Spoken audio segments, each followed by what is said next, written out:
ప్రేక్షకులందరికీ నమస్కారం అండి. ఈరోజు మనం కన్యాకుమారి రావడం జరిగింది. సో ఈరోజు ఉదయమే ఒక 2 విజిట్లు అనేవి కంప్లీట్ అయిపోయాయి. వాళ్ళకి ఏమేమి సజెషన్స్ ఇవ్వాలో ఇచ్చేసాం. సో వివేకానంద సంబంధించిన కేంద్రం అంటే వివేకానంద కేంద్రాన్ని ఇక్కడ మెయిన్గా ఉంటుంది. 150 ఎకరాల్లో ఉంటుంది. సో ఈ ప్లేస్లో నిజంగా అసలు ఒక నిర్మాణం ఎలా చేస్తున్నారు అంటే ఒక ఎడ్యుకేషన్ సిస్టమ్కి సంబంధించిన మొత్తం కన్స్ట్రక్షన్ ఎలా చేస్తున్నారంటే మొత్తం అబ్జర్వ్ చేశాను.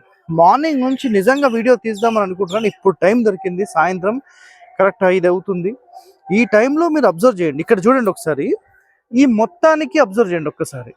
ఈ మొత్తానికి అబ్జర్వ్ చేస్తే ఇది ఏ ఫేసింగ్ అని అడగొద్దండి. ఇక్కడ వాళ్ళు ఏ ఫేసింగ్ కట్టినా చూడండి, రైట్ సైడ్ అంటే బయట నుంచి చూసినప్పుడు రైట్ సైడ్ నుంచి 4th ప్లేస్లో మాత్రమే వాళ్ళు డోర్ అనేది ఎస్టాబ్లిష్మెంట్ చేస్తున్నారు.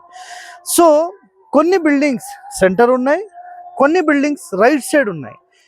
ఏ బిల్డింగ్కి కూడా లెఫ్ట్ సైడ్లో మాత్రం లేదు. అంటే ఇది ఉత్తరం అనుకోండి, ఫర్ ఎగ్జాంపుల్ వాయువ్యం నుంచి 4వ స్థానం పెడుతున్నారు. పడమర అనుకోండి, నైరుతి నుంచి 4వ స్థానం పెడుతున్నారు.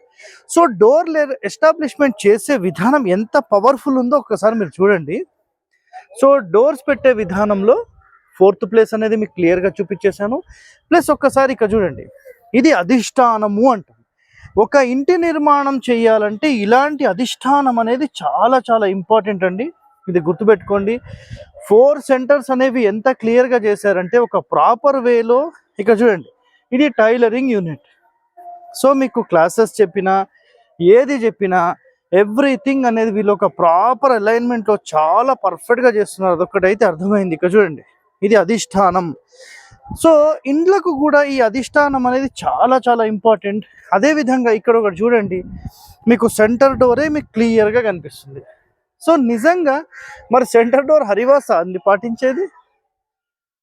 ప్రపంచంలోనే ఒక టాప్ మోస్ట్ వ్యక్తి ఎవరు అంటే వివేకానందుల వారు. సో ఆయన మెమోరియల్లో కూడా, నెక్స్ట్ ఆయన కేంద్రాలు కూడా ఇక్కడ మనకి ఎక్కడైతే కన్యాకుమారిలో ఉందో, సో ఇలాంటి విధి విధానాలు పాటిస్తున్నారంటే మరి మనము పాటించేది ఇప్పుడు హరివాస్తు పాటించేది ఒరిజినలా కాదా మీరు ఆలోచన చేయండి.